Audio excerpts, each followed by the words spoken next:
Selamat siang pemirsa, Presisi Siang kembali hadir edisi Senin 4 November 2024. Selama 1 jam ke depan kami telah menyiapkan sejumlah informasi terkini. Bersama saya Bribda Tamara, kita lihat dulu 3 berita utama siang ini. Polri melalui jajaran Polda Metro Jaya berhasil mengungkap jaringan judi daring jaringan internasional yang melibatkan sejumlah oknum pegawai Kementerian Komunikasi dan Digital.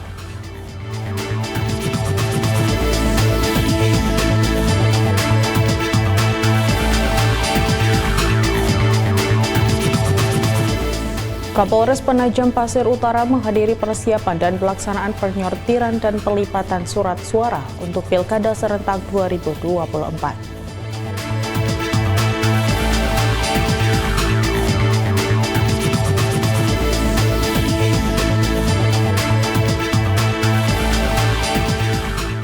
Polres Gianyar membagikan makanan bergizi gratis di SDN 2 Pupuan Tegalalang di Kabupaten Gianyar.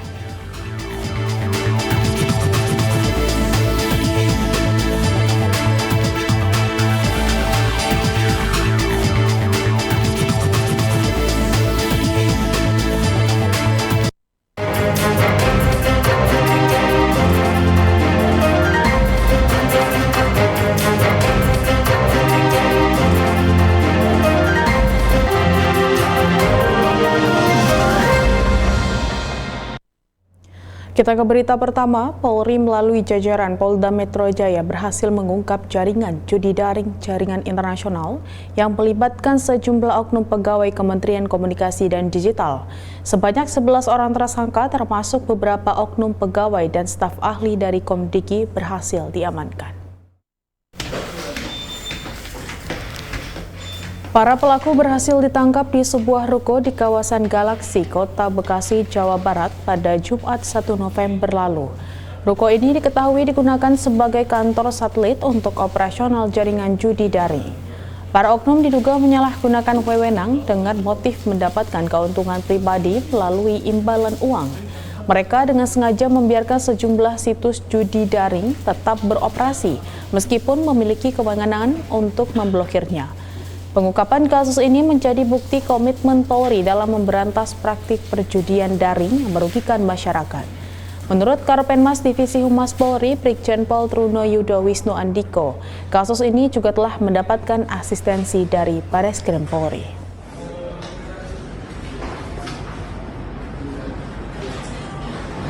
Perkara yang ditangani oleh Polda Metro Jaya mendapatkan asistensi dari Bareskrim Polri. Yang kedua, juga Polri telah melakukan langkah-langkah koordinasi dengan stakeholder. Dan kemudian juga yang perlu kami sampaikan di sini adalah terkait penyalahgunaan wewenang oleh oknum pegawai pada Kementerian yang menerima sesuatu untuk tidak melakukan tugas dan fungsinya. Dan kemudian juga tentunya ini masih terus dilakukan secara intens proses pemeriksaan dalam penyidikan tentunya. Sekali lagi nanti akan lebih lengkap, tentunya kami akan menyampaikan setelah proses pemeriksaan secara komprehensif, lengkap, dan tentunya akan disampaikan melalui press conference. Menyikapi penangkapan 11 orang diduga terkait judi daring oleh kepolisian, di mana diantaranya oknum pegawai Kemenkomdiki, Mutia Hafid, selaku Menteri Komunikasi dan Digital, mengungkapkan adanya tawaran menggiurkan kepada oknum pegawainya yang kini terlibat dalam kasus dugaan penyalahgunaan wewenang penanganan judi daring. Dalam pertemuannya dengan Presiden Prabowo Subianto di Kompleks Istana Presiden pada Jumat lalu, Mutia telah menyampaikan sejumlah upaya dalam menutup celah praktik judi daring di lingkup kementerian yang dia pimpin. Tadi Presiden menyampaikan bahwa langkah-langkah sudah betul diteruskan. Kita saat ini kan melakukan sterilisasi di lantai-lantai yang terkait. Kemudian juga kita sudah mengeluarkan instruksi Menteri agar semua pejabat maupun PNS di lingkungan Kemkom.Gigi bekerja membantu polisi untuk kemudian menemukan kalau memang masih ada anggota-anggota lain dari Kemkom.Gigi yang juga akan dilakukan pengembangan penyidikan. Orangnya kita akan perbanyak. Jadi dari yang sekarang ada kita akan perbanyak. Kemudian juga pengawasan terhadap mereka, termasuk tadi saya sampaikan bahwa kita apel sekarang sehari 3 kali. Jadi dari pagi kita apel, menyanyikan Indonesia Raya, mengucapkan fakta. Ketika itu nanti ganti shift kita apel lagi, ganti shift kita apel lagi. Seminimalnya ini bisa terus mengingatkan kepada mereka yang bertugas, karena memang tawarannya mungkin sangat besar ya. Jadi kita bangkitkan semangat nasionalisme mereka. Setiap ganti shift kita akan lakukan apel. Kita ke informasi pengungkapan kasus narkoba. Kepolisian Resor Kabupaten Penajam Pasir Utara atau PPU mengungkap kasus pencurian dengan modus penyalahgunaan dana untuk judi daring. Pelaku yang merupakan karyawan PT Kebun Mandiri Sejahtera di Kelurahan Bulu Minung ditangkap setelah terbukti mencuri uang dari rekening seorang teman kerjanya. Kapolres PPU AKBP Supriyanto menjelaskan pelaku mengambil uang korban secara langsung melalui ATM dengan memanfaatkan akses PIN yang pernah dilihatnya. Aksi pencurian ini dilakukan pelaku sebanyak 3 kali sejak tanggal 12 September 2024. Akibat pencurian ini, korban mengalami kerugian sebesar 42,1 juta rupiah. Sementara itu, Kasat Reskrim Polres PPU AKP Dian Kusnawan menambahkan, baik pelaku maupun korban bekerja di PT yang sama dan memiliki hubungan akrab. Pelaku berhasil mengetahui PIN ATM korban saat melihatnya menarik uang di salah satu gerai, sehingga kesempatan ini dimanfaatkannya untuk melakukan aksi pencurian. Menurut keterangan dari pihak kepolisian, pelaku tergiur bermain judi daring setelah pernah memenangkan 15 juta rupiah.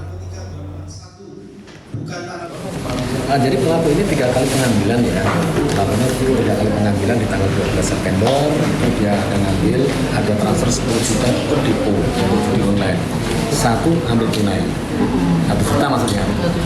Terus di tanggal 28 September itu ada mengambil 9 juta, semua itu masuk depo.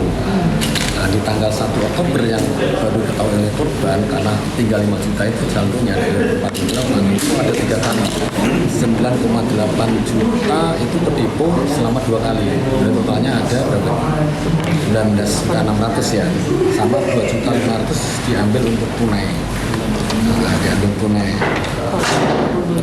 Totalnya 42.100. Sementara itu, Polsek Palmerah, Jakarta Barat menggerebek Kampung Boncos yang diduga menjadi tempat peredaran narkoba pada Jumat lalu. Dalam penggerebekan ini, polisi menangkap 6 pengguna narkoba. Kapolsek Palmerah, Komisaris Polisi Sugira dalam rilisnya mengungkap, selain menangkap 6 orang, pihaknya menyita barang bukti narkoba hingga senjata tajam. Ia menyebutkan barang bukti yang disita adalah 10 paket sabu, sepaket ganja kering, 15 alat isap, dan sebilah golok.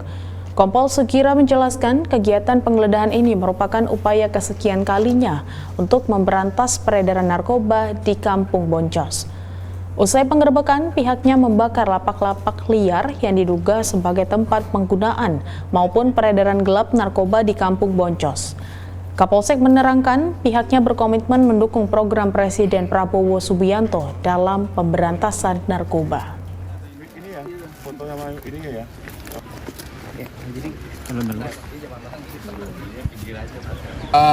Komitmen dengan 100 hari Bapak Presiden kita Prabowo Subianto, bahwasanya kita harus tuntaskan berantas narkoba dari pemakai ataupun dari pengedar, sehingga hari ini Polsek Palmerah untuk memulai 100 hari yaitu memerankan pemberantasan di Boncos. Beralih ke Kalimantan Tengah, Polres Gunung Mas memusnahkan barang bukti narkoba jenis sabu dengan berat bersih 61,89 gram pada Kamis lalu. Barang bukti ini merupakan hasil penangkapan tersangka H yang diamankan Satres Narkoba Polres Gunung Mas pada bulan Oktober lalu. Berikut liputan selengkapnya. Pemirsa, Polres Gunung Mas menggelar press release dalam rangka pemusnahan barang bukti tindak pidana narkotika. Kegiatan ini dipimpin oleh Kapolres Gunung Mas AKBP Theodorus Priyo Santosa SIK. Polres Gunung Mas berhasil memusnahkan barang bukti narkotika jenis sabu senilai Rp134.800.000.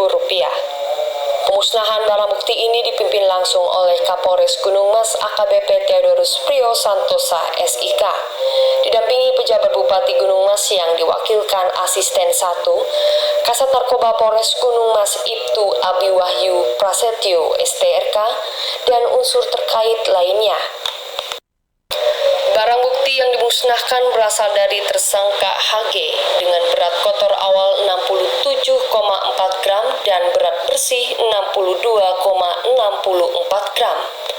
Setelah dilakukan penyisihan untuk keperluan laboratorium dan pembuktian di pengadilan, sebanyak 66,65 gram berat kotor dan 61,89 gram berat bersih.